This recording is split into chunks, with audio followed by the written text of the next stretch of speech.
And online, we do have a quorum present. So if you please join me in the pledge of allegiance to our flag. I pledge allegiance to the flag of the United States of America and to the republic for which it stands, one nation, under God, indivisible, with liberty and justice for all. Thank you all for coming tonight. We do have two board members online.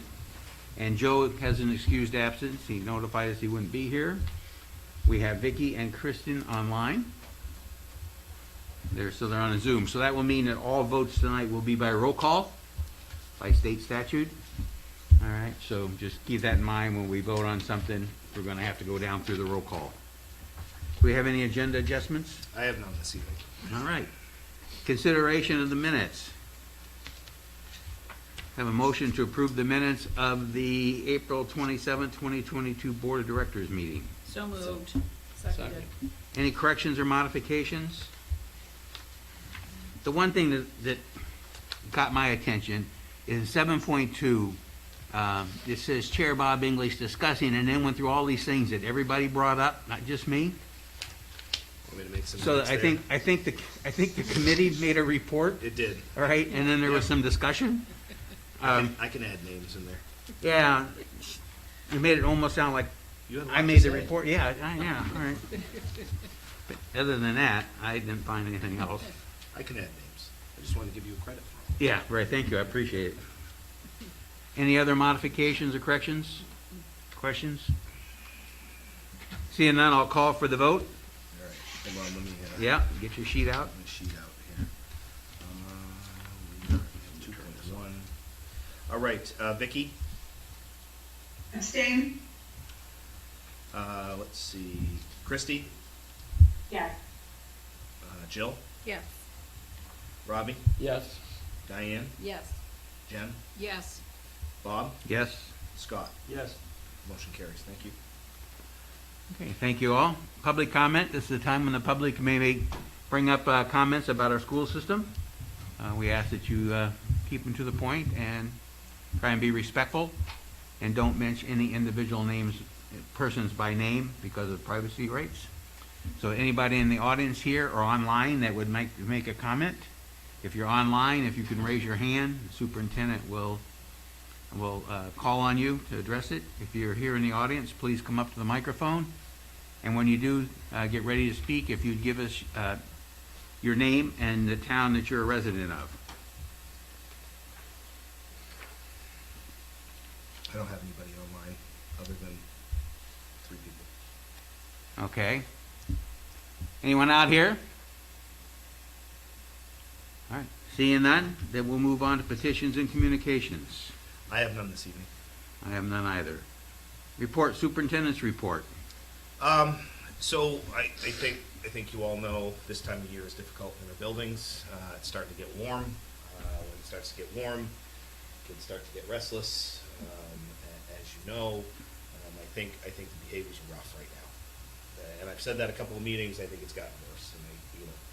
And I would be remiss if I didn't talk about it. We just had a lot going on. Kids are struggling to follow rules, do the things they need to do. And it's across the board. It's not just limited to high school. It's across the district. I think you couple the last couple of years with a very cold winter, and you bring on some warm temperatures, and now we're in a race to the finish line. So I think it's important that you know that. I got to give some heavy-duty credit to our administrators. They're doing a fantastic job, managing that, trying to make sure our teachers are supported the best way they can be, having lots of communication with parents. It takes an entire team effort to manage this time of year. It just does. On another note, high praise to Kathy Perry, who's here, and John Varney. We're running transportation on a shoestring right at the moment.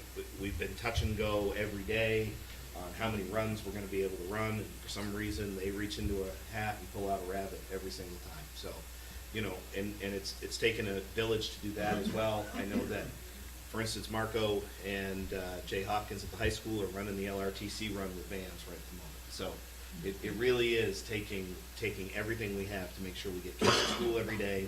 They are doing a fantastic job. Yeah, coaches are driving vans. I mean, we just don't have buses. I'm glad we have the vans. I mean, but, you know, it's cheaper to run them, but the same token, you know, it's one more thing. So we're covering where we can. I know Jim is scrambling every time we turn around for, you know, extracurricular activities, trying to make sure we get everywhere. It's just hard. So, you know, I ask for patience with that. You know, when we have to combine runs, when we have to do that, they're going to run behind, or they could run early. I mean, it's just one of those things, and it's touch and go. I mean, you know, making those decisions at 6 o'clock in the morning sometimes is hard, and getting information out. So that's where we are currently with transportation. We'll make it, but it's going to be a fast sprint to the end line for sure. Other than that, I think you probably all are aware this is my last regular board meeting with you all. So I appreciate everything. You know, we still do have a district budget meeting coming up, so that will is always fun. Tidying stuff up here in the office, getting a few loose ends taken care of. So beyond that, we did have to postpone Thursday night's community meeting regarding construction. There's some illness that has affected both CHA and us, so it just felt like that's one of those things that really needs to happen in person. It's not a virtual event, and so we will postpone. I'm working with CHA to find you all another date for that. So other than that, we do have a couple of resignations. Holly Cody, speech language pathologist at Sabattis Primary. Caitlin Herbert, grade 2 teacher at Sabattis Primary. Wendy Wing, Ed Tech 3 at Oak Hill Middle School, and then a retirement, Cheryl Page, who's a Title I Ed Tech at Sabattis Primary. So other than that concludes my report. Yeah, 5 teachers left. We're getting there. Questions?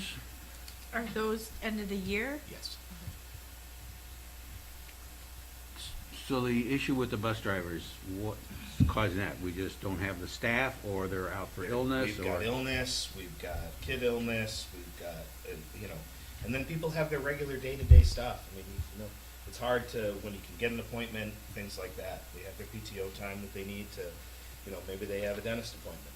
We all know how that goes. So it's been a perfect storm, but we do have some illness right now, for sure. Yep. I guess the question I have is, I'm reading in the paper where the COVID is hitting a lot, and I know that in our school district, I know of at least a couple of students and staff that have COVID and are out. I'm just wondering how we're doing between influenza and COVID as far as absenteeism and the risk of CDC stepping in. Yeah, we're not there yet. As far as that, the 15% threshold, we're not there yet.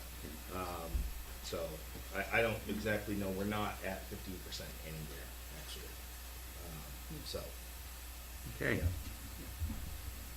Any other Kathy- questions? Kathy has her hand raised. Kathy's online, actually. Go ahead, Kathy.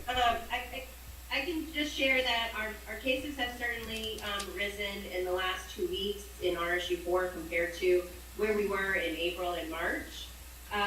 But we do monitor, and I'm checking staff every day, and we had a conversation at 18 this morning to just verify our absences. So we do monitor when we get to that 10%, and then we kind of dig deeper. We're not really even at that 10% yet, but we are certainly monitoring that each time. We did have a meeting with the deputy commissioner today, and they did say that I'm not going to break, in terms of masks, it's not recommended. It's still recommended. It's not mandated, and they are not going to make that change at the DOE level for the rest of this year. Yeah, and that actually came out in a priority notice this afternoon, too. Yeah, so I just wanted to bring that up. I know that's the next question, usually. Right, so it'd only be if we hit the 15 threshold and CDC steps in, Maybe. and determines. Okay. Sure. All right, just another one in the paper today. We had to close. All right. Special ed report. Good evening, everybody. Thanks for giving me a few minutes to give you some updates around special education and RSU4. Recently, we wrapped up the Maine State Alternate Assessment, which is the special education version of the MEA. that's given to our students with the most significant cognitive disabilities. It's administered one-on-one. It's based on, it looks at alternative academic standards, not the typical standards. This year we had 7 in-district students who took that and completed that, and that is no small feat for special education teachers to pull that off. We had 3 eligible students who are in special purpose private schools who also took that test. This is the first year that they will be providing individual reports, and I know that sounds surprising that this would be the first year. We have yet to see those. We will see them probably in July, and that will give us sort of a baseline for next year for those students. So that's kind of exciting. We're getting ready for our summer school called Extended School Year. For those of you who aren't familiar how that gets decided, it's not just for everyone who has an IEP. IEP teams have to make that decision every year based on how much do students regress when there's an interruption in school, such as Christmas vacation, summer vacation, and then how long does it take them following that to recoup what they lost. We know all kids lose a little bit, and then they just sort of get right back in the game, and some kids don't. It takes a lot longer, so we offer extended school year. We have about 40 kids who are eligible for that this year. I say eligible because some parents go to camp or they do something else, but we have a lot of kids who come. Some of it will be self-contained, like for our functional life skills, and some of it will be through Camp Rise, which was last year our first time doing that, where we had students who really just what they needed was routine and social skills and being around people. So it was a wonderful collaboration with Kathy Martin to use that robust gen ed summer offering that we are in our second year of doing. And so those kids will be participating in that. And then we have some kids who just get straight academics who will be in small groups or one-on-one. So that's going to be fun. We started hosting IEP meetings for incoming kindergartners for next year. The numbers are kind of interesting. I only have data for this meeting back from 2020, where we had 9 students coming in, and then in 2021 we had 11, and this year we have close to 20. So it's a big jump. So that's a big lift, especially with the reprogramming, where we have, at Libby Tozier we have 1 special education teacher who's amazing and will do it all beautifully, but it's a lot. We have 1 more round of meetings coming up at the end of May, and that's it. Any questions? Any questions online? Seeing that? Okay, thank you. Thank you. Technology report. So I emailed all of you the technology report because there's some links in this. And so if you want to check things out, you can have the links to get there. And I did send it to Michelle. Thank you. Thank you. Thank you. So on here, so the month of May is a busy month. So hold on before you give the report, so you can get up there where everybody can hear you. There, okay. So the month of May, busy month for the technology staff because it's assessment month. So the technology staff are buzzing around and shifting site to site to support where they need to for MEA Science, MEAs, NUIA, STAR, all happening at different times, different classrooms, and so they're getting really creative, the teachers, with their scheduling. And so they may be doing NUIA in one room, STAR in another, MEA Science in another. So it's keeping us on our toes and really busy. One thing that's coming up in May, which comes up every year, is the Mlti Student Conference, which is usually for grades 7 and 8. But this year they're allowing, where it's virtual, for 5 and 6 to join in as well. So Ben has been coordinating with the teachers and the students for the students that are in his STEM program, and they are attending some amazing sessions. And so I put this in here so you'd have the links so you could check it out. So some of them are using like Tinkercad to make rockets. They're using SketchUp to do other virtual, like building a mansion, and so there's some really cool things, and it has a space theme to it. So pretty excited about that. So I put those details, and then I just wanted to give you a quick Power School update. So we're alive and well. We're getting there slow but sure. We will go live over the summer. The first piece of Power School went live today with the Pre-K Parent Night. It's is it pre-K and K or just K? Pre-K. Parent night at Libby Tozier, so they can actually start doing online enrollment. So that would be great, where they can hop on, they create their parent portal user right from the beginning. So they start getting all those communications from us, and they do their registration online instead of paper. So that's kind of exciting. And then I had actually shared with a couple of you that President Biden had signed something or had recommended free internet connection for low-income families. And so that's pretty exciting. So if they're part of SNAP or any other government programs, they can get internet 100 megabit for free, which is way better than hotspot that is 20 megabit. So, and that link is there as well. So that's pretty exciting to have something like that for our families. So hopefully we can push out some flyers and some information and get some other families on the internet. Offset the price of food, that type of thing. Yeah, that'd be great. Any questions for me? I have a question. Yes. They're allowing kids in 5th and 6th to go to that. Is that all kids or just the kids in the STEM program? For this year, we're just doing the STEM program. There's a Ben request can, from the staff to have this option. Again, we had to get special permission for the fitness and street class. It's kind of a line to it. So it's not all kids? No, it's just the STEM program. yeah, so, yeah, for 7 and 8, it's the Mlti program. Next year, they're expanding a year, so next year, 6th grade will be Mlti, so they'll be automatically included in that. So I was talking with DOE, they have 115 middle schools in Maine attending this virtually. So I think that's pretty exciting that they have their instructors doing that, and they're coming in as basically as a guest teacher into their classroom. Any other questions? I have one. Who's on the technology committee? All right. So I was cleaning off my desk, so I thought it'd be interesting for the committee. So here's Norma Jean's strategic plan from 2013, and here's the technology plan 2015 to 18. Okay, You know, so I'll pass it on to the committee. okay. All right, just for, See how far we've come?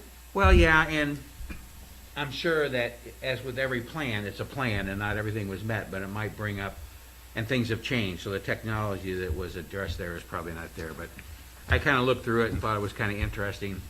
It just shows that we're continuing to look at it and plan for the, trying to plan for the future. So, and I gave Robbie a finance thing, which I've had around for a while. He already has a copy. So. Any other questions? Thank you very much. All right, thank you.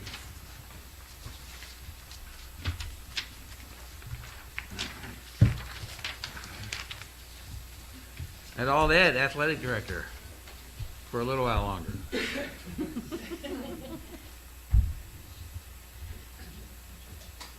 Good evening.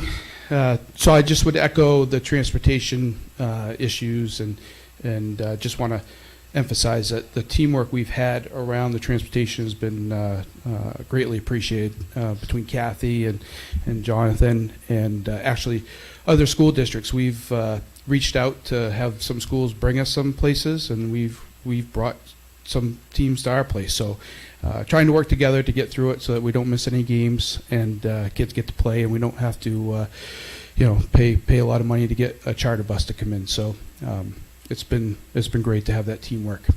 Other things athletically is we're progressing with the AD interviews. We looked at the applications last week and have some solid applicants, and we're going to start interviewing tomorrow and Friday, and hopefully find somebody that can do the job. Softball field, just a quick update on the softball field.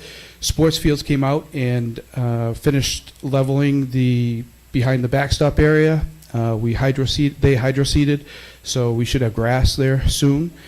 So it's going to start looking more like a softball field. The biggest thing that I think is next on the list is to fix the backstop as far as dress it up and hide some of the cement that was put in. But I think we're progressing really well, and I think John and I went over on the other side to look at the future field hockey field, and I'll let him probably talk about that, but that's progressing as well. As far as the spring season, we're about midway through. Our teams are fairly competitive. Lacrosse, I'll start with lacrosse. They're just phenomenal right now. They're undefeated again this year. We have some pretty stiff competition coming up with Messalonskee, Brunswick, and NYA. So that's going to be a test as to how we progress the rest of the way. But they're doing a great job, great sportsmanship, even though some of the games are getting out of hand. Score-wise, we're getting young kids in to play so that it doesn't get too far out of hand. Baseball got off to a rough start. We probably had the toughest start to the season with competition. We played 3 of the toughest teams right off the bat. I think it has made us stronger going through because we're on a roll now and just about 500, and I think that'll get us a decent spot in the playoffs. Softball, if you remember last year, they were really young and not that skilled, I guess, is building skills, I should say. And this year they've actually doubled their win total already.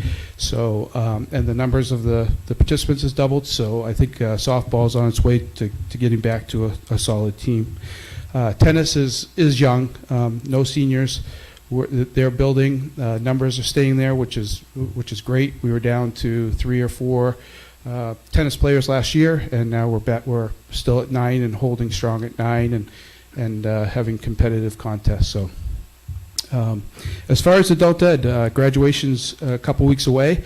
It's going to be nice to have somewhat of a normal ceremony again, where we have students march and receive their diplomas or high set. So excited for that. That should be a nice ending for some of those students. The state right now, currently, I don't think I reported on this last time, but the state's pushing for high set completions right now. They've gone as far as to, if you see my note card here, give postcards to programs who want to buy in, and I said we wanted to be into it, with signs that you'll see out on the roads to get back to doing their high set and try to get some numbers up by the end of the school year. I also think it's more of a push to get people starting to think about fall and come in the fall as well. But it's a nice support from the state for that program.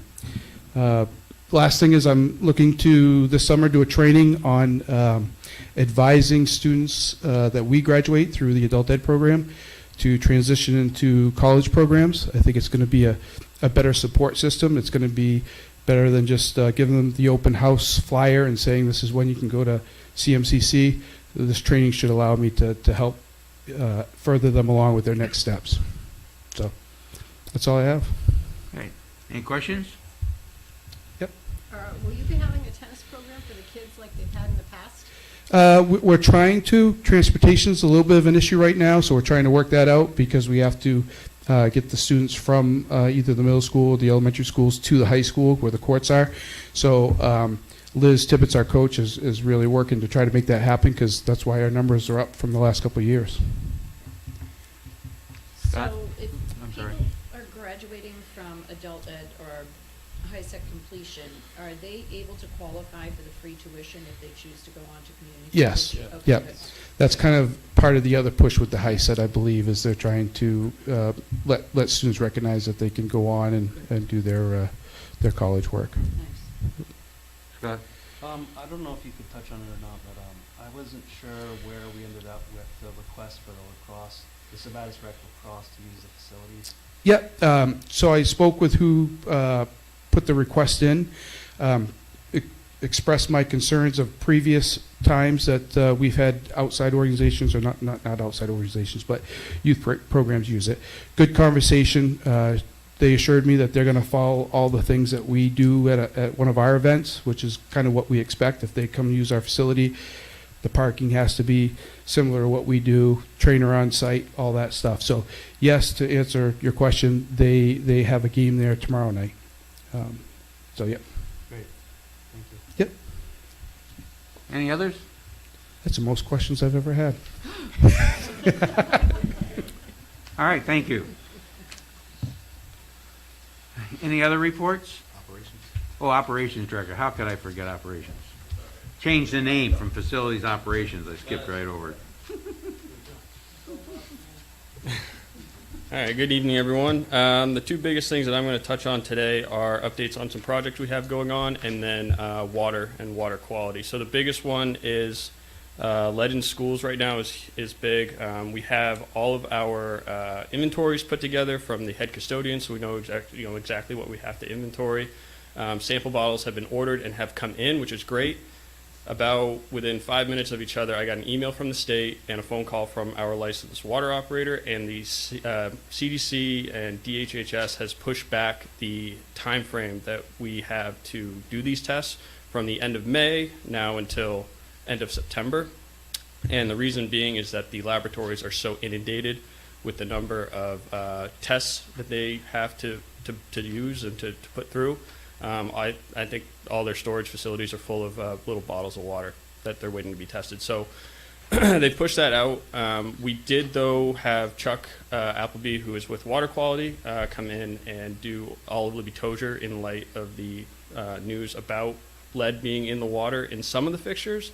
So we're going to push that through to A&L Laboratories and get those tests back and look to figure out remediation where we know there's lead in some of the fixtures or some of the pipes. But the other schools, we're going to wait until September or shortly before when the labs get caught up. Because right now, if we take samples, they're going to sit forever. They could get lost. I don't even know if they're good after that much time. So we're gonna do all that, early mid fall, and hopefully they're more caught up in that respect. So. But yes, Libby Tozier is going to get theirs sent in. They already have been sent in. So I don't know how long the lab's going to take. Like I said, they're inundated, but where there's a known lead quantity, maybe they prioritize that a little bit. And then from there, Chuck and I will go over some additional testing, letting water run. That'll help us figure out if it's immediately at the fixture or if it's at a fitting down the line. And then we can look to see about remediation. In the meantime, though, we've shut those fixtures that we know are down. We've provided water. Things are still going smoothly in the school, but currently we do have some fixtures that are shut off. At the high school, we have the air handler project that's going on. I met with the engineer, with Siemens, with some subcontractors. The air handler is on site. That was delivered late last week, I believe it was. And so the groundwork's actually going to start this weekend. So they're going to start digging the ground out for the pad. They're going to look to pour the pad on Monday. The guys who are doing all the duct work are looking to come in and do all the outside exterior work. While school's still in session, it won't be very distracting. It's all outside work. And then, of course, anything going on inside will be after school gets out, so there aren't any kids in school.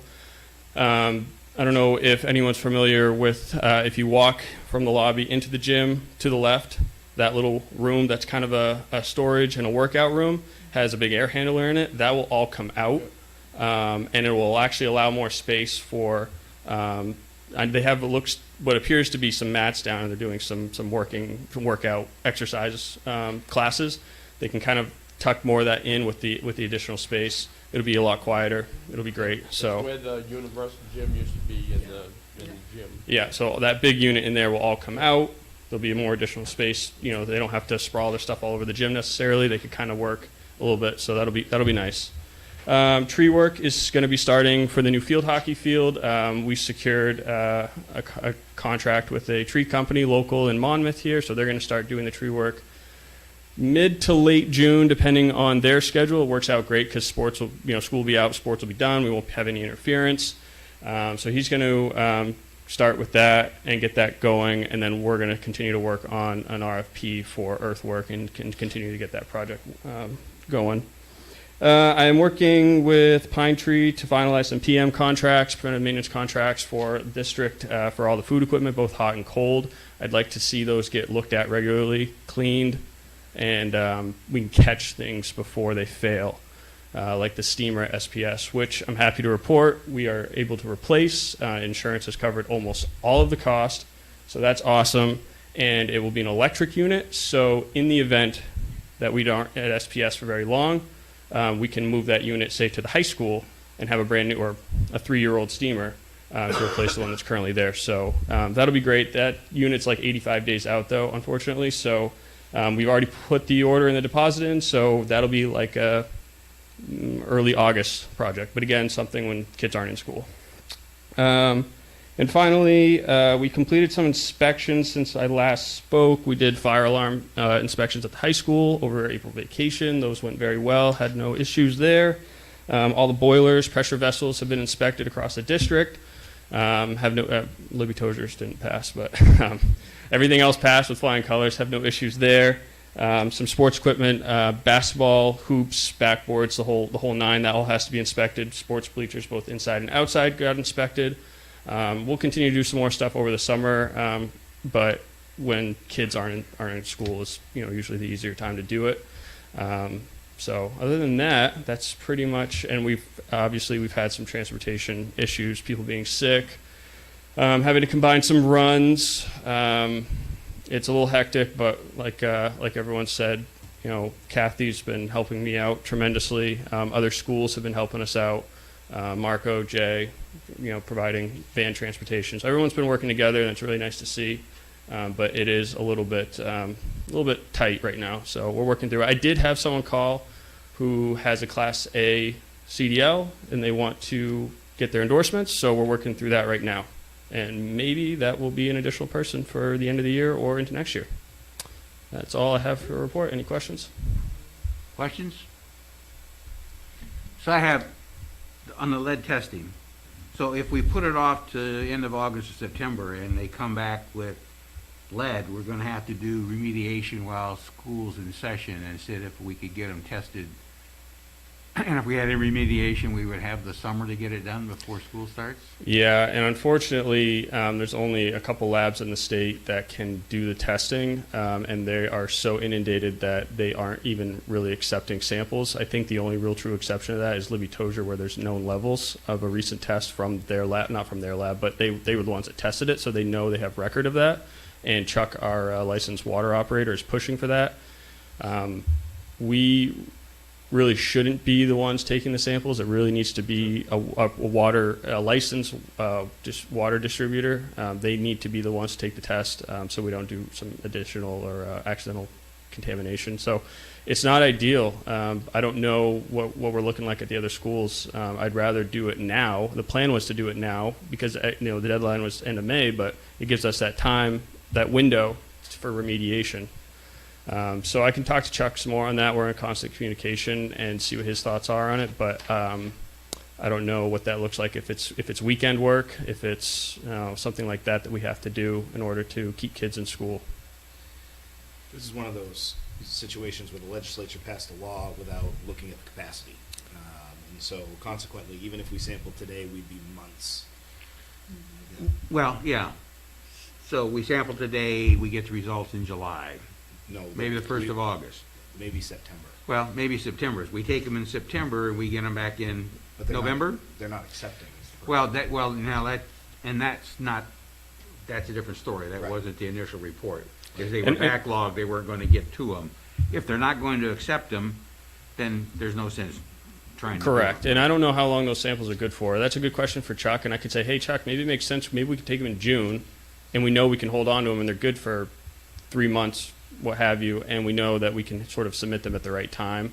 I'm afraid of us submitting and taking all the time to take a ton of samples and then them losing them, because right now their storage facilities are filled to the brim. So I don't even know where they would put them at their facility to store for testing. Right, because it's one thing to delay the date that they're required to be done. It's another is if they can accept them. So if they can accept them and they stay, Right. Then the sooner we can get them tested, the more time we have to do any remediation, if there's any Certainly. required.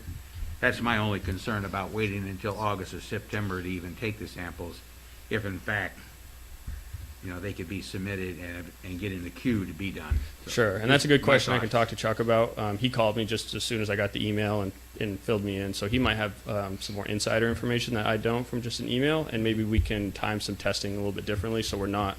I don't want to wait till September, but I also don't have a choice if A&L Labs won't take anything. Right. To go outside of the state? I mean, I see I'd like a be- hot button topic for the state, so Yeah, some of the other states are not. I'd be so- curious. So another place that comes to mind is Northeast Labs up in Winslow. They do water quality testing. I'd be curious to see if they're in the same boat or not. I think part of it too is it's not just lead; it's PFAS. PFAS is huge right now. So they're getting their everyday samples. They're getting lead in school, which is big right now, and then PFAS or forever chemicals. So they're being inundated. I would guess Northeast Labs in the same boat if the state put out a memo like that. They didn't make it specific to A&L Labs, who we use. They pretty much said it's statewide. Now I don't know if going out of state would make any sense. I can ask Chuck. That's another good question for Chuck at Water Quality. See if that's something we can do. PFAS, it does have to go out of state, but it filters through A&L and then is then sent out. So again, it's a bottleneck. So Yeah, I mean, even if it's not an official testing, you just know there's an issue, you at least started to be addressed early. correct. Yeah, and when we get these water testing samples too, we have to you get the sample and then you almost have to sample again to determine the source, right? So if we have a high level from a water fountain, well, is that because it's at the water fountain, or is it a few feet in on a pipe? Is it so they do longer duration testing where they let the water run a little bit and take another one, but that's only if you are above certain parts per billion. So I'll ask Chuck a couple questions about either sending testing out of state, about, like you said, Robert, about going in maybe June, July, taking actual samples and being in a queue so we can actually get results quicker. I don't know those answers, but I can certainly find out. Okay, any other questions? No? All right, thank you you. very much. Do we have any other reports? Okay, we have no old business on the schedule. Move on to new business, 7.1. Entertain a motion to approve the first year probationary to second year probationary professional contract. The list was attached. So moved. Second. Moved and seconded. Discussion? And then I'll call for the vote. Scott, Yes. Bob, Yes? Jen, Yes. Diane, Yes. Robbie, Yes. Jill, Yes. Christy, Yes. and Vicky. Yes. Motion carries. Thank you. Thank you very much. 7.2, entertain a motion to approve second and third year probationary to continuing professional contract. List was provided. So Motion, please. moved. Second, please. Seconded. Moved and seconded. Any discussion?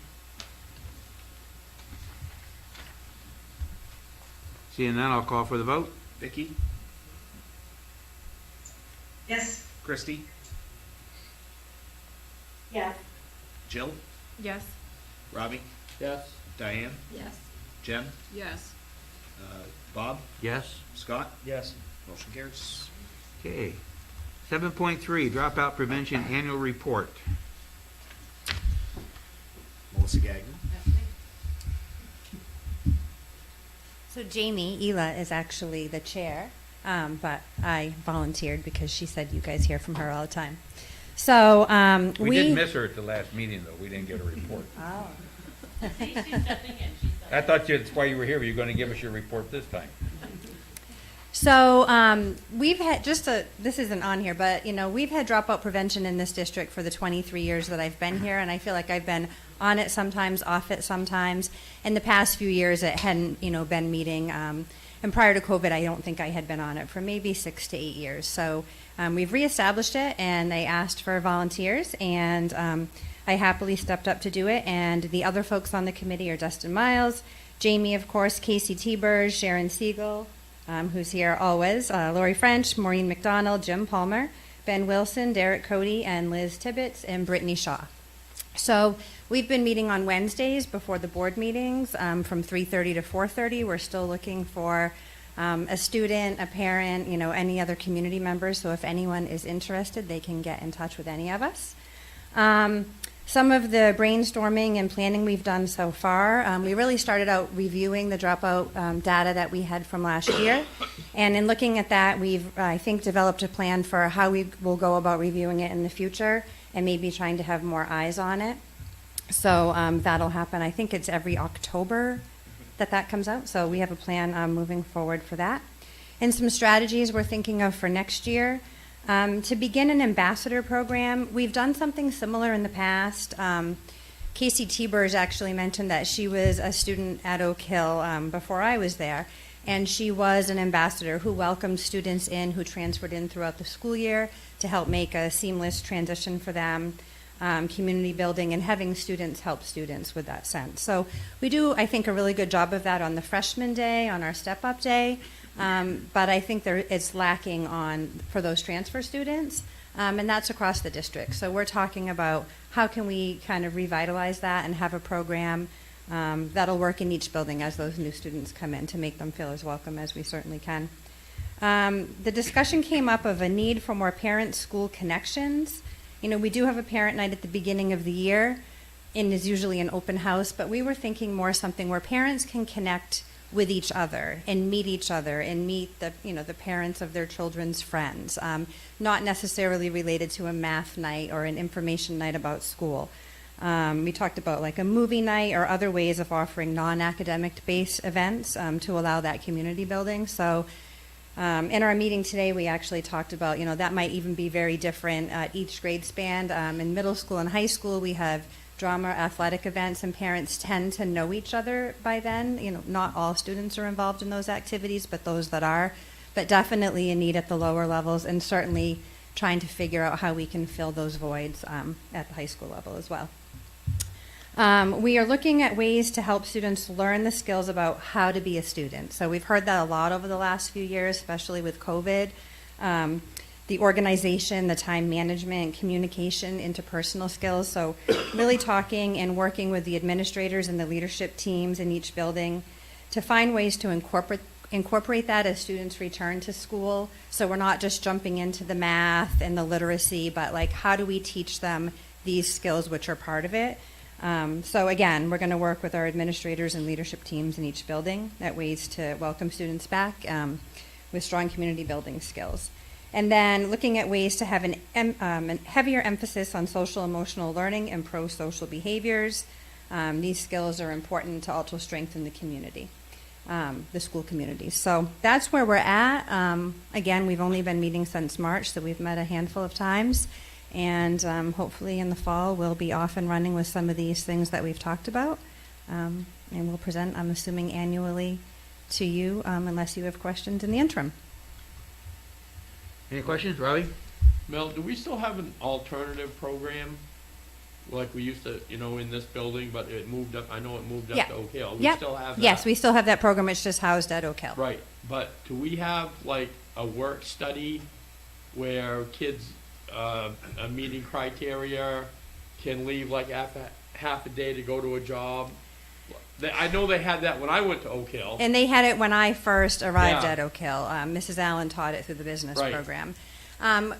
We don't currently. We have, I attended a conference on extended learning opportunities recently. Mr. Aliberti and I have talked about it. We have a student that we're kind of doing a trial run. Right. But we don't have a formalized program, but it's definitely a conversation. Students in alternative ed can Yes, they can receive work, the work yeah. study credit, and with Ms. Tibbetts, they bring Right. in forms, and they do get that. I just thought with the way work is right now and how short workers are, it would be a great program to start up and keep kids in school longer, at least, if they're seniors and they got enough credits to finish, can leave and, go to work and come Yeah. home, go back. I agree, to and school. I'm happy to have that conversation Yeah. with Marco as well. Yeah. Yeah.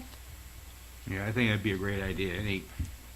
Not every kid's going to go to college, right? They can get skills out in the community and get credit for that in the school. There were a lot of vocational type school training that Right. used to go on in the school systems and years ago. I think both my parents graduated from a Votech in Terre Haute, and my father went on to be a welder for a long time. And those are needed with the limited seats that we get at LRTC. Yeah, absolutely. This year they had like 1,400 applications for 700 seats And I at know LRTC. there's plenty of businesses in the community Yeah. that would be willing, I think would be willing to take on, maybe like a training program where they come in and work half a day, 4 days a week. Yeah, And, get the credit for school. I am happy to look into that. Yeah, that'd be great. I can stand on my soapbox for a second with this. I think one of the issues that we've had with the skilled workforce is the change, and Mel and I have talked about this numerous times. I think the state did a real disservice Yeah, they did. to kids with the community college system. They changed our technical institutes, community college systems, Yep. did a major disservice to our next generation workers. It's too bad. I mean, I think about, Mel's heard me tell this story. My brother, who's an amazing carpenter, wanted to be a carpenter, wanted to build houses, wanted to build cabinets. He fell right into that realm where they changed, right when he was headed off to Southern Maine Community College, or Southern Maine Technical Institute. They changed to community college. He wanted to build houses. He didn't want to take a history class. Didn't want to take an English class. It was a waste for him. And I think how many kids that's done a disservice to. If you want to go build a house, I see no reason to need to take a U.S. history class again. Yeah. And it's just too bad. It really is. Yeah. Again, it's my soapbox. So in Maine calling today, I just caught a bit of it while I was coming back from the Legion for the Wednesday morning coffee and donuts. Can't miss that. And Free donuts. somebody had called in because they were talking about innovations in post-secondary schools, what they were doing. Yeah. And one person called in just on that he went to University of Maine at Augusta for 3 years as an English major, and then all of a sudden they wanted to take algebra and these other things, so he just transferred out and went someplace else where he didn't have to take that, because and it affected me when I was accepted in the master's program for accounting. They wanted me to retake classes that I had gotten A minuses and B's on at UMA because they weren't University of Southern Maine classes, and I said, I'm not going to give you all that money just to go retake a course. If I don't do well, that's my fault, and I suffer the consequences. But so I think they have to be more understanding to meet the needs. Don't be well-rounded. Teach those who want a technical skill the technical skill, and then during their life, if they want to learn more about history or something, then That that's was, the time. that was the main reason our apprenticeship program left CMVTI, or Central Maine Technical Institute, because they wanted to teach our apprentices, science and history and, writing and all that. We wanted our guys to go to work. Yeah. That's why my grandson didn't do his culinary degree, because they wanted so many other courses that he Yeah. didn't think he'd be successful at. Christy answered that too, by the way. Oh, okay, Christy. I heard you mention about parents being involved. Is there any way that the board can help in terms of letting folks know? Because I do think this conversation is super important. I know that there is some funding coming out through DOE. It's a pretty fast turnaround around kind of ELO opportunities. But I also think that this sense of community and helping families not to feel so isolated, because we do live in a rural community, is a critical piece for our kids to feel connected. And if there's any way we can help, I'd love to kind of hear about that.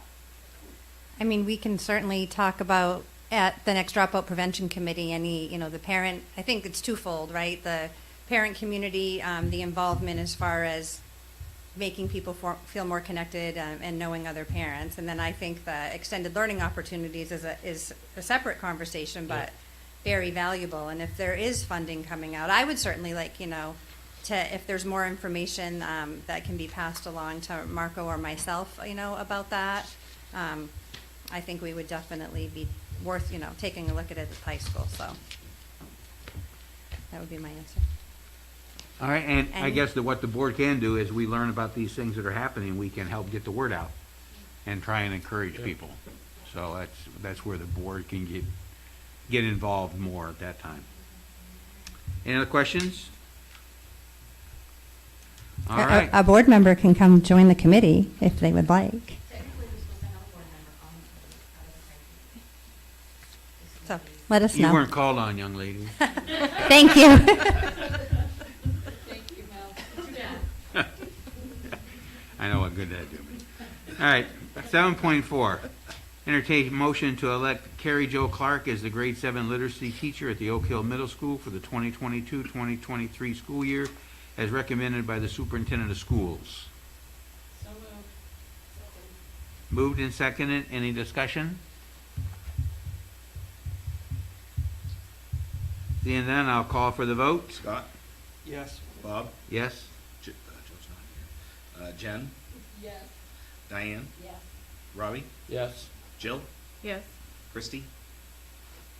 Yes. And Vicky? Yes. Thank you all very much. Okay, 7.5, Siemens Corporation presentation by Carrie Worms, Phase 3. So, just as a little preface to this, I asked Carrie and Elmer to join us tonight to talk about this. As you all know, we're in a rock and a hard place. We have no choice, right? We're in a situation where we literally have no choice other than to do something at Libby Tozier. And so, in looking at that and having a conversation with Carrie, John and I and Elmer, started looking at how do we utilize what we currently have. And I think Carrie's going to talk about performance contracting a little bit for those of you that are not so familiar with it. But how do we use how do we use this? Might as well do some other work at the same time, and use some of the energy savings we get to offset some of the cost. So that's kind of where this originated out of. Unfortunately, we're at a really quick turnaround time. I mean, ordering stuff to get things for to start installation for this summer is we're right there. We don't order now, we're in trouble. So anyway, I got to. You want your PowerPoint? Yeah, the PowerPoint would be good to go through. Let me. And start with intros while you're doing that. I'm Carrie Worms, like he said, the performance contract lead. I've been on the performance contracting team for Siemens for about 10 years now. I was an energy engineer on the team prior to taking over this role, so I've worked on Phase 1 and Phase 2 performance contracts for this district, as well as been involved in main school districts for the past 10 years on our projects. I'm Elmer Arbogast. I'm a project developer. I've been in this business for, since 1992. 30 years to count now, and I've been with Siemens since 2014. I'll be working on developing, getting the engineering completed, and developing that project. Is that a boiler at So basically that sums up why we're here. That's Libby Tozier. Yeah. Have to do something about that. I picture Yeah. it in my dreams every night. Yep. Yeah, I've no, been having nightmares about it for years. So. no, that was the catalyst for why are we here instead of doing In my dreams, just there's all Libby kinds of Tozier. muddy water all over the floor. Yeah. And So can everybody out there see? Christy, Vicky, Kathy, can you see what's on the screen? So we're seeing your screen with like the notes in the next slides. If you just switch your view, it'll go to full screen slideshow. How about that? Well, What's yeah, that? that's perfect. Okay. Yep. Yep, so the Libby Tozier was obviously the catalyst, kind of what we looked at to do an evaluation. So I'll start with a basic overview of performance contracting. I'm sure some of you are familiar with it, and some of you might not be, so keep it brief, but kind of touch on all the factors. Performance contracting has been around for over 20 years as a mechanism to get capital improvement measures done in an organization within the operating budget. So it's pretty popular within school districts because you have the impossible task of trying to maintain as well as improve your buildings within a school district's budget. And so in order to get that done, this helps you essentially do that. We look at energy saving measures and anything that will also create operational savings to pay for those projects within your existing budget, so you do not have to go out to the taxpayers for more money. And that helps. It also is a very low to no risk on the school district. The ESCO takes all of the risk because it is no change orders. We go out for bid, so we get the lowest qualified bidder. We qualify every bid that comes through. We project manage the project, so you're also not managing 5 different individual projects. It's all done under one team. We also guarantee the performance of it. So we guarantee those savings. If we miss the savings, then we write you a check. But also throughout the year, we're monitoring your savings to make sure if there is something that comes up that you're not meeting, we address it prior to a full year going by. And then it's single source. Like I said, all the responsibility is on the ESCO. As you can see in the charts, right now you're paying to the utility providers. This breaks down what it is. Once we implement energy savings, operational savings, and capital improvements, there's payments to the financial institution, which is accomplished through your energy savings as well as operational savings. And then savings in SS goes back to the district. There is no shared savings approach, so once it is paid off, any savings that you get go directly back to you. And it's supported by the state of Maine law, so everything that we do is done with our lawyers as well as your lawyers at the end. So we can move on to kind of going through the project options.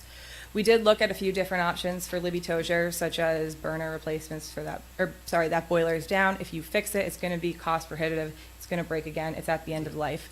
So the most reasonable suggestion there, that's middle of the road cost, that benefits the school district for the next few years, as well as going to be beneficial for the town ongoing, is going to condensing propane-fired boilers there. That would be the best cost-effective approach for Libby Tozier right now. While we are looking at that, we looked at Carrie Ricker. We could do a burner replacement there, but those boilers are 25 years old. So within the next 5 years, you are going to have to address those boilers. So we figured, why not look at doing a full condensing boiler replacement as well by going to propane. Also within Libby Tozier, for a while now, your front entrance is currently a steel aluminum entrance with a lot of window area on it. We would want to replace that with a no maintenance window wall that actually has less window square footage, so your heat loss isn't as much and your insulation actually increases. The one that's there is original to the building, so there's a lot of maintenance that needs to be done on it. That's a fairly simple project that we'd want to complete under this because of the financing mechanism. The DDC there, the digital controls, are original to the school. We have, through the last 2 performance contracts, updated them. So we've been maintaining them, updating them. However, when you are working with controls that are original, at this point, we should retro commission them. So we should go in, look at where we can find energy savings. We had one of our energy engineers in the system today to look at how much savings we could get, and we are upwards of the 10% to 15% savings just by doing retro commissioning of your existing controls. Again, because they're original. At the lifespan of that, you're going to want to do that at some point. So those were all measures that made sense to do under Carrie Ricker if we were going to explore this avenue of a performance contract. With that being said, as when you're going to propane, we can get some savings just by doing those schools. But if you bundle a district together, you're going to get a significant amount of propane savings on your rate. So if we look at a burner replacement at the high school and middle school, your propane rate significantly lowers, which gives you savings. So we've evaluated that, which you'll see in the next few slides. First, we'll go into, obviously, we're not promising the propane rates. If we were, we'd be very rich. But it's all done by what is currently market value, and then the industry standard, what we see where it's at. I think Elmer could probably go into some detail too as well, just to solidify this number for you. What we did was we looked at, obviously everybody knows energy costs are going up there, and then we kind of looked into the futures market, the propane and the oil there. And what we found in the evaluation that, and what the risk of what they call risk is, going off of what they believe the price would be, is that the oil actually will go higher, and that propane will go lower there, because the main reason for that is because propane competes with natural gas. Natural gas, honestly, has doubled in commodity price.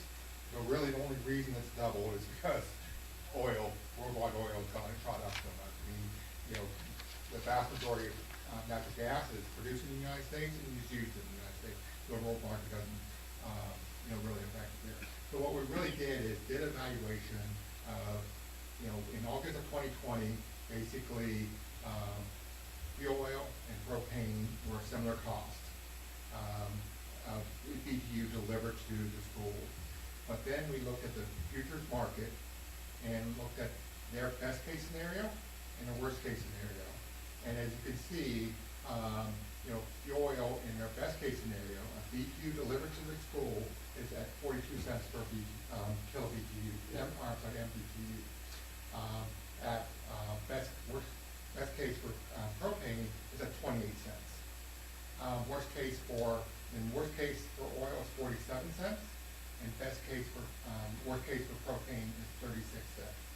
So saying that, basically you can save, over 12 cents a MBTU by going with propane versus fuel oil. So that's why we're recommending that you convert the schools to propane. As Carrie mentioned, one of the costs of propane is delivering it to you. Actually, in the state of Maine, still even here, that's almost $1. But if you're delivering a small amount, that's why for residential, a little fat boy, you're paying $4 a gallon versus 4,000 gallon tanks. you're paying, $0, $2.38 a gallon there. So, really what that's saying is, by looking at that reevaluation, how much money, will carry over into, how much money the school district will save in the future by switching the 4 schools over to propane. Right, if it was in your future plan, then it would be beneficial to capitalize on it now when you can get that bundled rate. And like it says, it's right now 24 to 32% higher for fuel oil than propane. So it's going to benefit you in the overall project economics. So you can probably go 2 slides because we just explained that. This is the project budget analysis. This goes through each school and what we looked at right now. As you can see, the boiler replacement at Libby Tozier, roughly $3,000 in savings, but you are going to be getting efficiency main incentives for the new boilers, which the school district will capitalize on because you're doing it now. Right.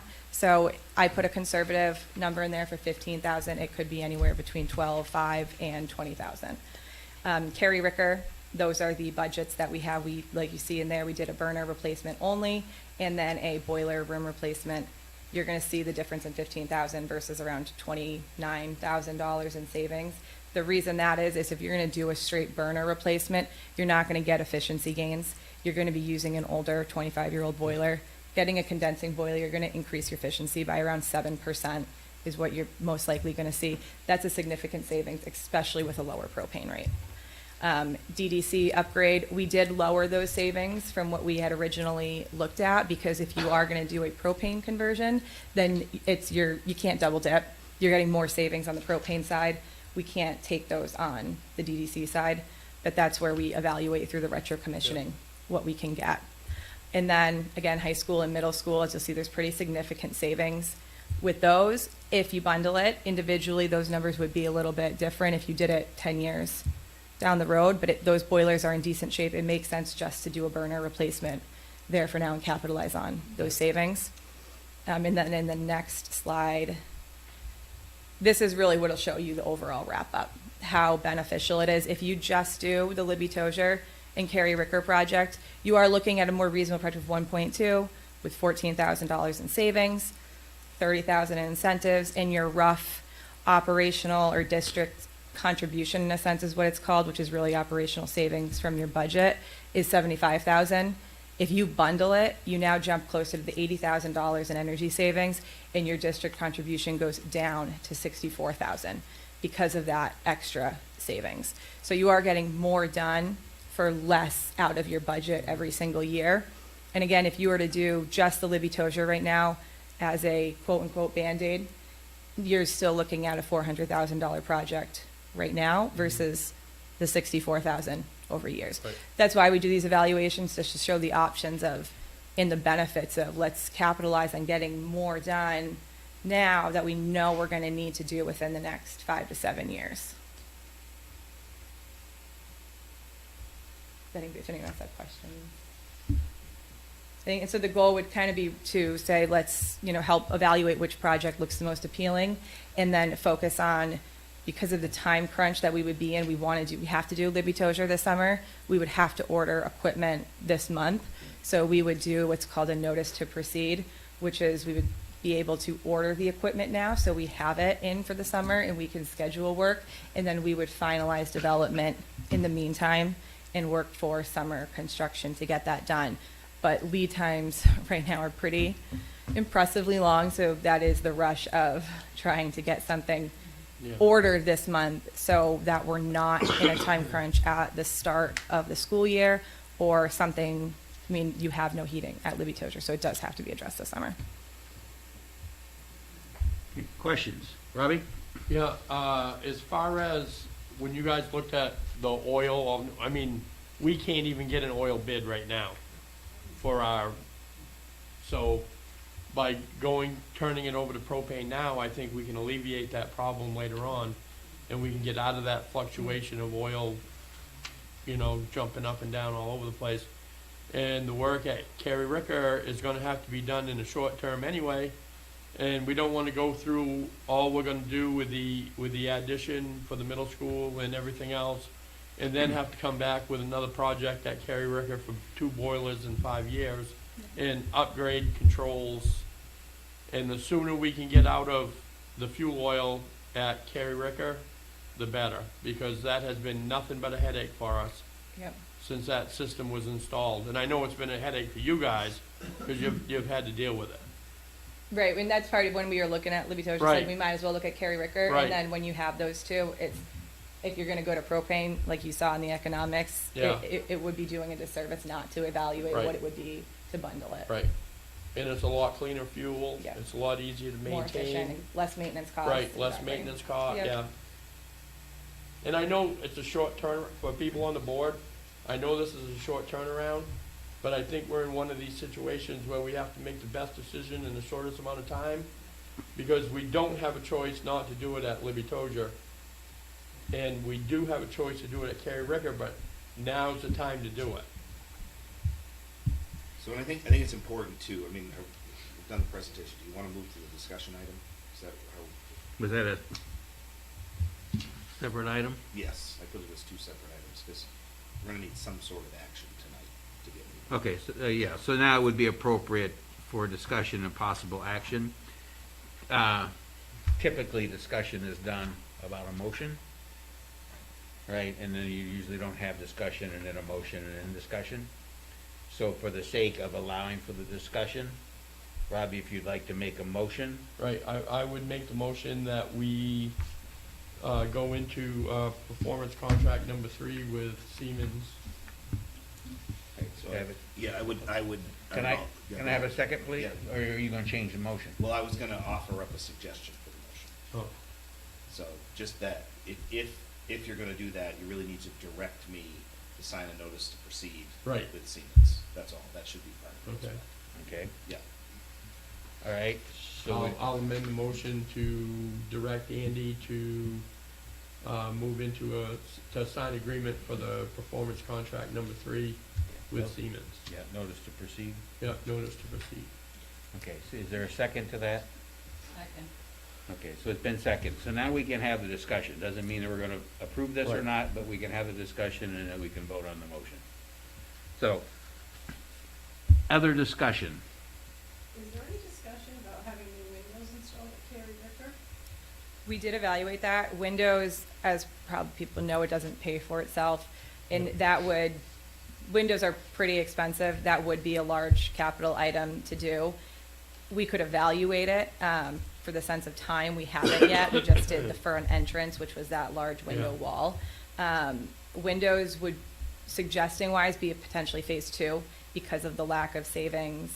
But that's also something, if you wanted to evaluate and see what it would be in the project, we could easily get an order of magnitude number on that pretty So quickly. I was on the first floor, and I was in the classroom that somebody broke into, and I know in the winter time, I had to actually put curtains with a liner there because it was freezing cold in the windows. And I couldn't open the windows because they're too tall. I had Yeah. to stand on a chair, which we shouldn't be doing. And every window had a pin. I had to take the pins out of the top and then unlock the window and bring it up. So Did we look at that? Did it's Charlie? crazy. Where did? We haven't done evaluation, we started the kind of evaluation of windows at Carrie Ricker, kind of where, obviously, there's a lot of windows at Carrie Ricker, so it's not a very small number. And then, as Carrie mentioned, evaluating as over a 17-year lease purchase, it's going to take quite a bit of contribution. We thought that, we didn't know if the school was really in the appetite, you would be in the contribution approaching the, the 200,000 per year, amount versus here we're at $64,000. Most certainly, within a week, we could turn around that evaluation and, what that, order of magnitude budget numbers on it and savings there. But that's, kind of why we didn't go down that path, because we didn't know.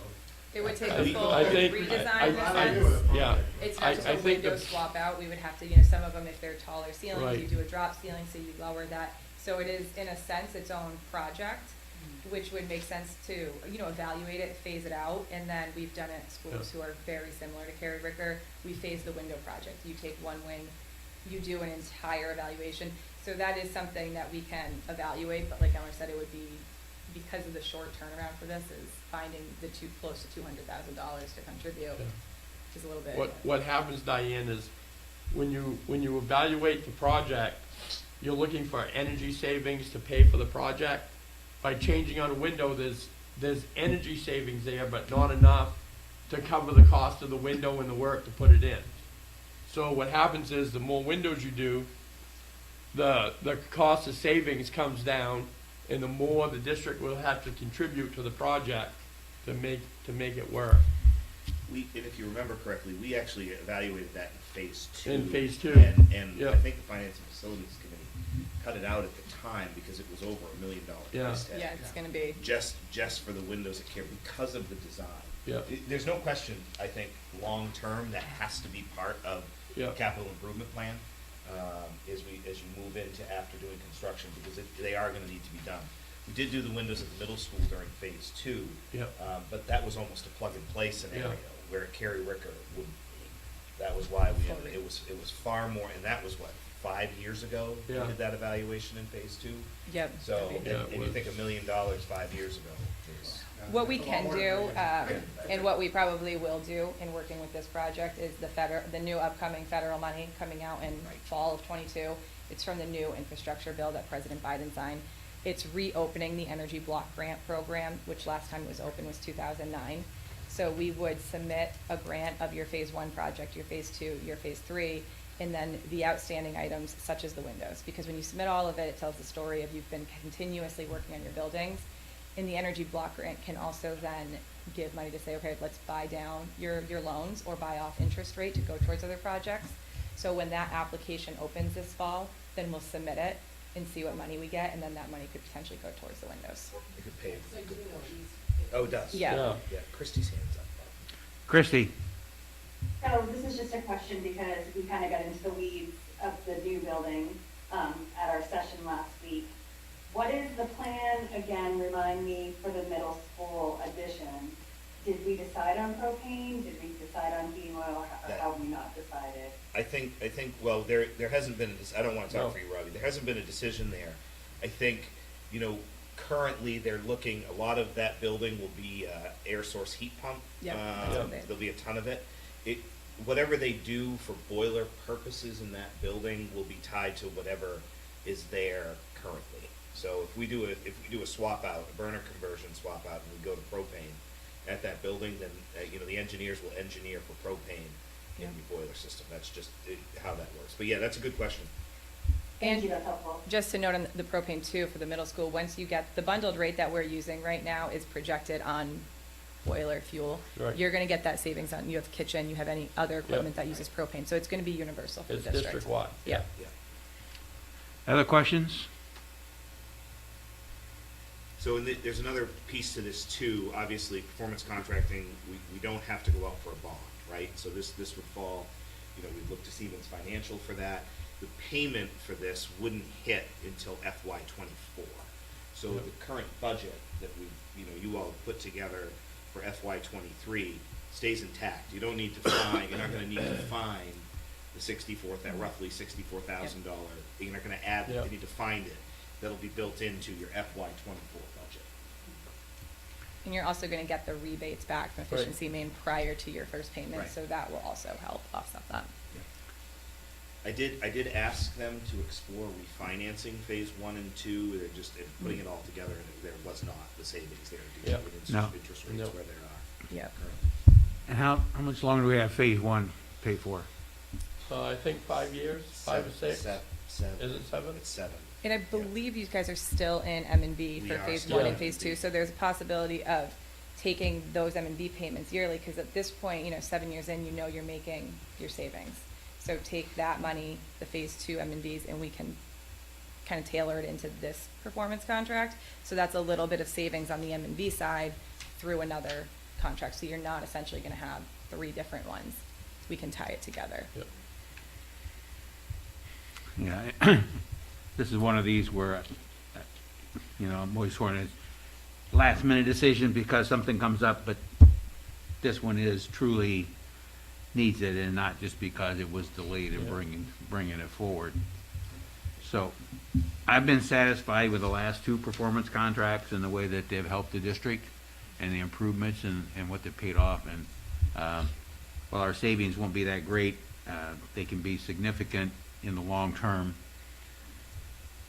So I guess I would support it. Are there any other questions or discussion before we take a vote?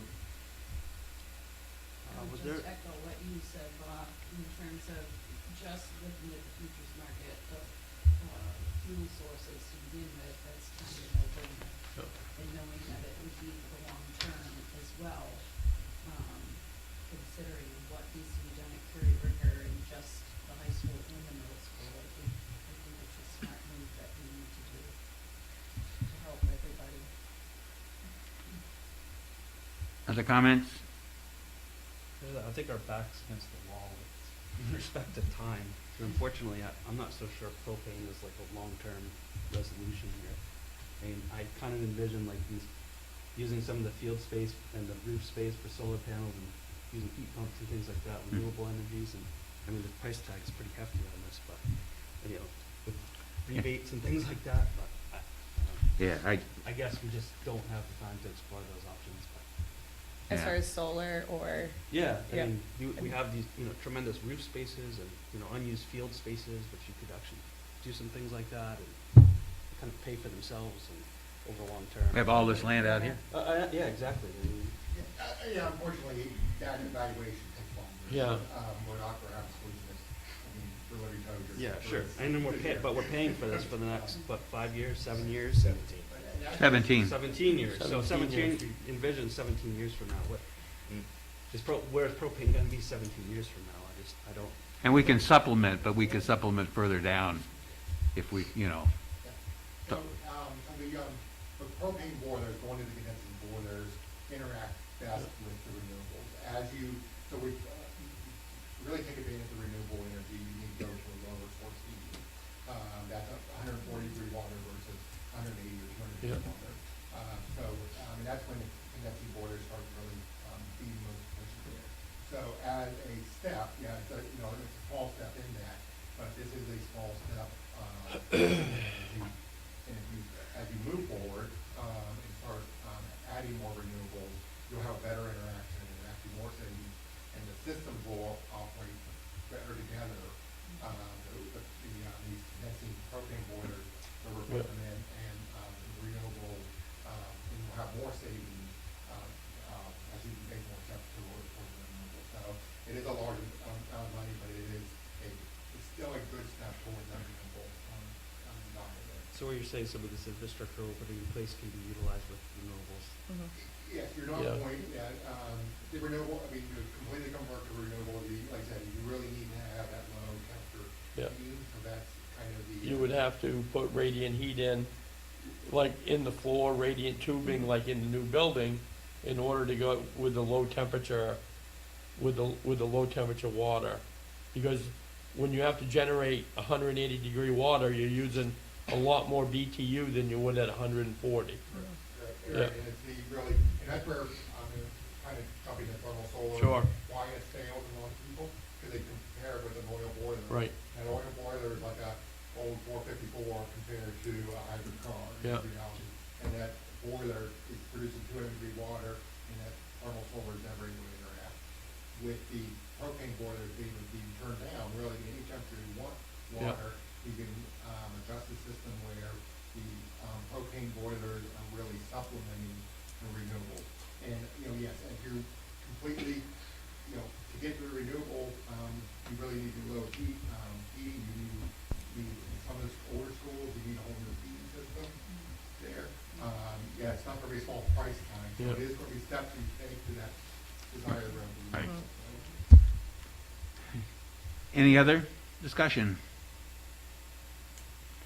Any other discussion? All right, seeing none, then I'll call for the vote, and the vote is to direct the superintendent to enter into an agreement with Siemens for Phase 3, as outlined in the presentation tonight. Okay? Vote. Call for the vote, please. Okay, Scott? Yes. Bob? Yes. Jen? Yes. Diane? Yes. Robbie? Yes. Jill? Yes. Christie? Yes. Vicky? Yes. Motion carries. Thank you so much. Thank you all. Carrie, Thank you. Will you send that to me? Yes. Thank you. Appreciate it.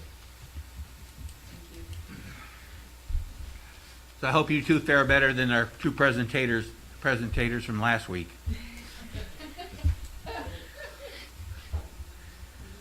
All right, committee reports, finance and facilities, We didn't meet.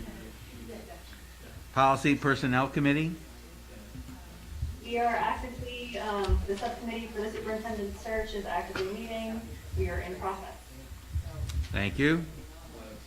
CAI technology committee, We met, this evening earlier and, got presented the drafts of the updated, yearly updates of the student handbooks.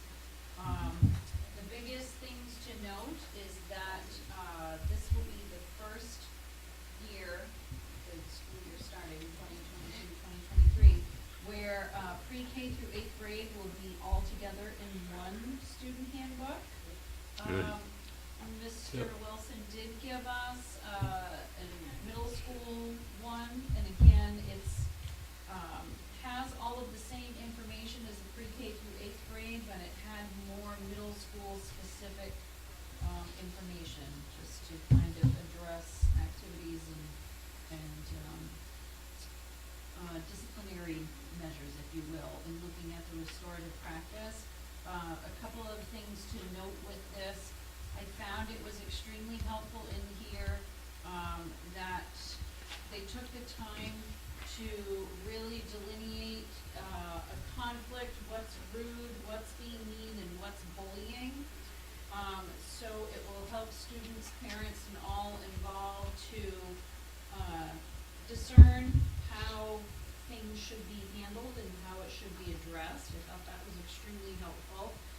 The other part that was in here was, through restorative practice as well, by looking at the different tiered infractions, and trying to help, people discern what level infraction it is and how it will be addressed. And so really being very clear about that, and that it's everywhere in terms of, accessibility to students and parents. It's online. They will, have abridged versions and information put out to parents with all of that as well. With the high school handbook, Sam was really good at giving us the red changes, if you will, and really just noting, let's see, the biggest change, Scott, help me out if I don't remember this entirely, was changing a couple of policies as it relates to how it was with the state, and I can't remember specifically what they were, but it was just a couple of clear changes with that. But otherwise, it's looking very good. Yeah, there was some law changes that need Yeah. to be added. And they also actually added something in regards to Oh, yes. social media Yeah. usage. For the peace and usefulness of the school, and really encouraging students. It's not necessarily a policy per se, but really encouraging students, to be, be responsible individuals with social media, so that it's not having things that potentially could spill over into school. That was that. questions? So the one I had, the question I had is, you said there was a pre-K to 8, Yes. and then there was a middle school one. Isn't that within the pre-K to 8? Yes, it is. So, Mr. Wilson? It's the pre-K to 8 handbook, but because we have athletics and school activities and other things that middle schools do special, we added some back pages just for middle school. So the primary information, that was a request for. So it's in the same handbook, but there's just a couple additional pages The that, first 29 pages for K to 8 are exactly the same, but the middle school has added another 8 pages in the back for the middle school stuff. okay, yeah, to get it all together Yes. is a positive step. Yeah. The parents have 2 or 3 different handbooks, now they just got 2. Too bad we couldn't get it down to 1, so they could flip through and read the high school pages after the middle school pages. Any other comments? The same. All right. Thank you. Board member comments. Thank you, Andy, No, for you're welcome. everything. You're welcome. Yes, All of it's it been a comes good so run. quickly, it's hard to believe this is the last meeting. I know, it's weird, huh? A little bizarre, it's a I little thought, emotional. thought there was one more after the budget meeting. Well, it's the budget meeting, now Yeah. I'll be gone after that, Right. so, yep. It's a, you know, I say this, it's been a pleasure, it really has. I mean, the 10 years I've spent here, it's been an absolute pleasure. I thank you all. Learned a lot, we've learned a lot together, and we've done some really good work together. Yep. And I, you know, looking at the state of the RSU at this point, it's never been healthier. And I think you've got a really great group of administrators that you've got to, you know, that you support. And because you support them, they do some amazing work. So, thank you. I too would like to thank you. I think besides putting together a good team of administrators, that's trickled down to the staff as a whole, so that you've been able to, RSU4 has been able to attract good professionals and support personnel, and many of them have spoken when I ask them why did they come here, is because they had heard good things about RSU4, and were willing and happy to come to RSU4 because of what they had heard about us. So that's always a positive, and that reflects all the way up the chain, up to the superintendent, and down as well. So thank you for all you've done. Any other comments from the board? I'd like to say thank you, Andy, too, for doing a great job supporting teachers and students and everybody in this district and being available to the community. Great job and good luck in your new position. All right. If there's no other comments, we don't have any executive sessions, thankfully. With all the items on the agenda have been taken care of, without objection, I will declare this meeting adjourned. 7:50.